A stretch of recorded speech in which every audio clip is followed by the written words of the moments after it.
Esto es Análisis Viva, un repaso breve de los acontecimientos que afectaron los mercados financieros en la semana que termina y un vistazo a lo que viene en la semana que comienza. Análisis Viva.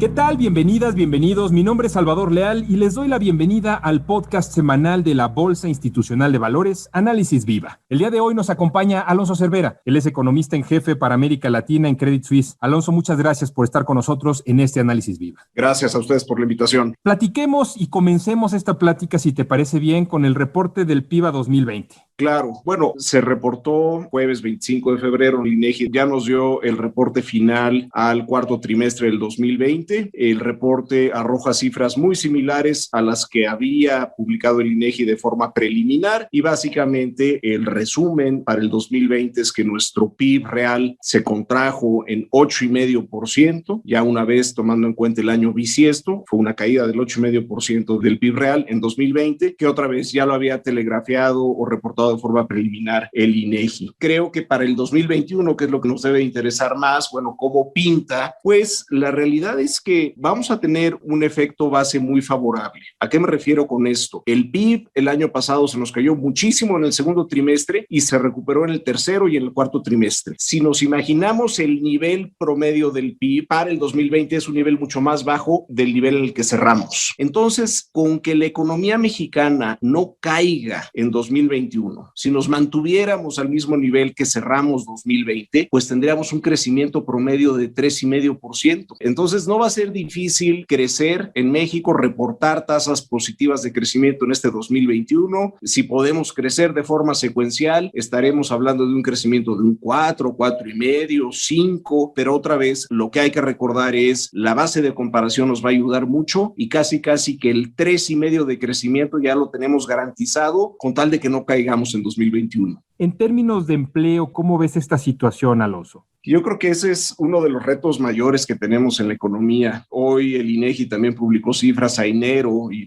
para no aburrirnos con los detalles de las cifras. El resumen es que la situación del empleo es desgarradora en muchos niveles. Muchos trabajadores que perdieron su empleo, alrededor de 2,5 millones de mexicanos que todavía no han recuperado el empleo que perdieron en la pandemia. Hay otros, creo que 9 millones de mexicanos que podrían trabajar pero que no buscan trabajo porque tal vez están desanimados o creen que no van a conseguir. Entonces, población que puede trabajar y que simplemente no busca o que está recibiendo algún tipo de beca o de apoyo y dice, pues, ¿para qué trabajo si me dan algo gratis? Y también hay por ahí 8,1 millones de mexicanos con empleo, pero que dicen, si me ofreces más trabajo, lo hago, que están subocupados y que les gustaría trabajar más horas para llevar más dinero a casa. Entonces, son cifras brutales y creo que la recuperación va a ser lenta, tristemente, y vamos a seguir sufriendo de una pobreza laboral marcada, como ya la reportó el Coneval. El resumen es 41% de los mexicanos tienen ingresos laborales insuficientes para una canasta de alimentos. Entonces, ese es el gran reto que veo y lo veo con una gran preocupación porque no creo que esto se resuelva rápidamente. Duro lo que comentas, pasando un poco de lo micro a lo macro, también tuvimos el reporte de las minutas de Banco de México, que justamente habla a lo mejor de una perspectiva un poco más amplia que termina pegando a los factores micro, ¿no? Claro, y ahí lo que nos dice hoy las minutas del Banco de México de la reunión de política monetaria del 11 de febrero, la mayoría de los miembros de la Junta esperan que la recuperación de la economía se dé a un ritmo moderado, esperan que la recuperación sea heterogénea,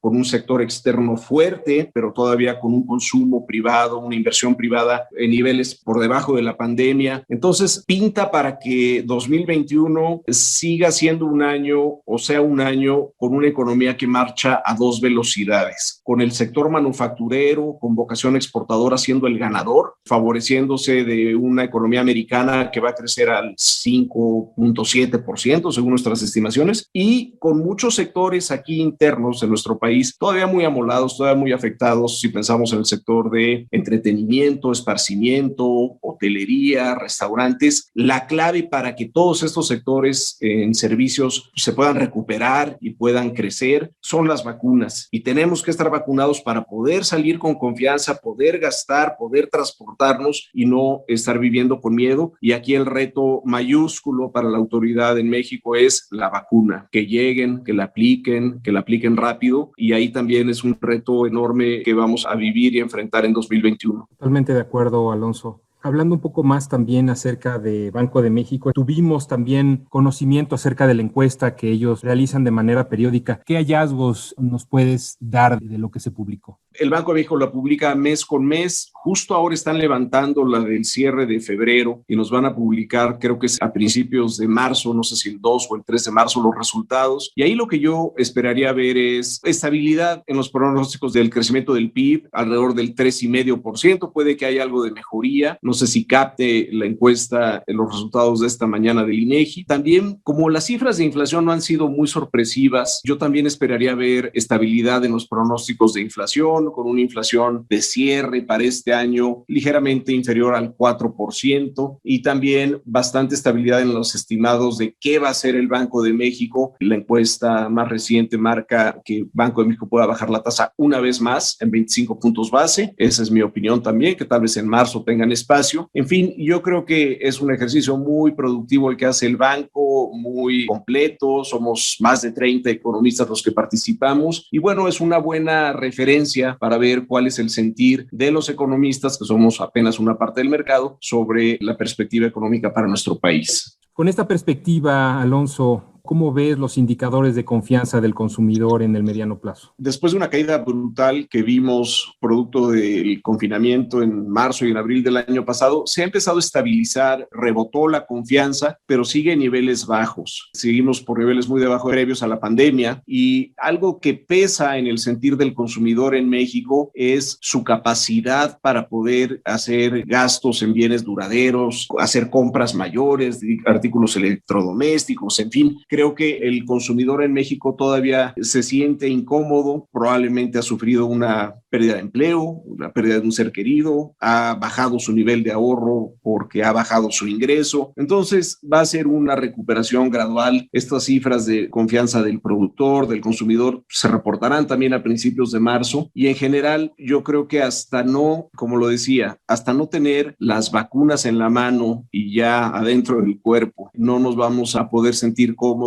y la recuperación va a ser tentativa y va a ser también evidente y marcada en los sectores que sean jalados por la demanda global, la demanda externa. Eso ya sucedió de toda la segunda mitad del año pasado, un muy buen desempeño del sector exportador, y por el otro lado, pues una economía doméstica bastante amolada. Hay un elemento que particularmente creo que las autoridades de nuestro país siguen constantemente, y esas son las remesas. ¿Tú cómo estás viendo el nivel de remesas en cuanto al crecimiento durante los siguientes meses? Mira, las remesas yo creo que han sido una de las sorpresas favorables en los últimos meses y trimestres. Ha quedado muy clara la generosidad de nuestros connacionales con sus familias aquí en el país. Las remesas el año pasado crecieron 12%, llegaron a un récord de 41,000 millones de dólares. Y ahí yo creo que suceden dos cosas. Primero, muchos de los que envían remesas a nuestro país tal vez ya están naturalizados en Estados Unidos, tal vez tienen un estatus de legalidad, digamos, y son elegibles para recibir la ayuda del gobierno federal. Entonces sabemos que el gobierno de Estados Unidos ha estado apoyando muchísimo a las familias, pues parece que muchas de esas familias fueron mexicanas o de origen mexicano, y pues les entró un dinero extra. Segundo, yo creo que muchas de estas familias veían el noticiero o veían las redes sociales y decían, ¿qué está pasando en México? ¿Y qué está pasando con la crisis económica y con la crisis de salud? Hay que apoyar a nuestros familiares. Tal vez uno perdió el empleo, tal vez uno perdió la vida, tal vez tuvieron que hacer hacer erogaciones inesperadas los familiares en hospitales, tanques de oxigenación, etcétera, y ahí la generosidad fue muy marcada. De alguna forma, yo creo que sería bueno pensar o esperar que las remesas no sean tan generosas este año si eso refleja una mejor situación de salud y económica en el país. Pero este reporte de remesas también sale a principios de cada mes, los primeros 5 días del mes. Veremos qué nos reportan para el mes de enero, pero sí a todos nos sorprendió de forma recurrente el dinamismo de las remesas, muy bienvenidas, y si no hubiera sido por las remesas, pues la contracción del PIB hubiera sido mayor.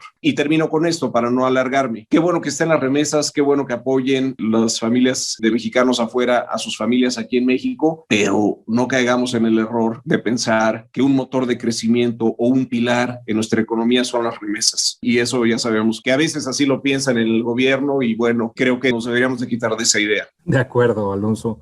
Oye, antes de cerrar, platícanos un poquito acerca del reporte trimestral de Banco de México, que creo que es importante también para el análisis que nos estás dando. Claro, el miércoles 3 de marzo, el Banco de México va a publicar su informe trimestral de inflación. Es un informe trimestral, cada 3 meses nos lo entregan, y ahí es donde el Banco de México plasma sus pronósticos de crecimiento, de inflación, de cuenta corriente, de creación de empleo. Tal vez nos gustaría ver pronósticos más puntuales, con mayor convicción, pero obviamente el Banco de México pues se cubre, reconoce que hay mucha incertidumbre, y lo que nos dice el banco, por ejemplo, en el reporte más reciente, hay un escenario central, hay una trayectoria inferior, una trayectoria superior, en fin, como que nos pintan un abanico sobre dónde puede caer el PIB, dónde puede caer la inflación. Yo creo que en el Banco de México van a estar trabajando horas extras, y de por sí trabajan mucho ahí, pues ahora con la volatilidad que estamos viendo en los mercados financieros internacionales, las tasas de los bonos del Tesoro han subido muchísimo, han afectado a las tasas en México, han afectado la cotización del tipo de cambio. Yo creo que ya cuando estaban casi a punto de mandar el reporte a la imprenta, han de tener que estar haciendo muchos ajustes, porque el nivel de incertidumbre en los mercados financieros internacionales ha aumentado de forma muy marcada en las últimas jornadas, y eso puede tener implicaciones sobre cómo el Banco de México ve las perspectivas para nuestro país en los rubros que comento. Entonces, este reporte hay que verlo, es un reporte que recomiendo mucho a los que nos escuchen, sean economistas o no sean economistas. Pocos bancos centrales publican algo tan profundo, tan detallado, y es una joya lo que tenemos ahí en Banco de México, unos recuadros siempre muy interesantes. Y otra vez, esto se publica el miércoles 3 alrededor de las 12:30, 1 de la tarde.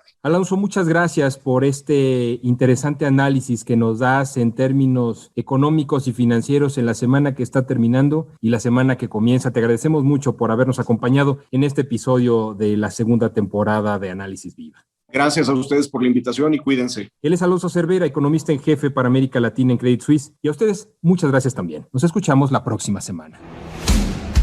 Análisis Viva. Suscríbete a nuestro podcast y visita nuestro sitio web www.viva.mx para que obtengas la información más completa de los mercados en México.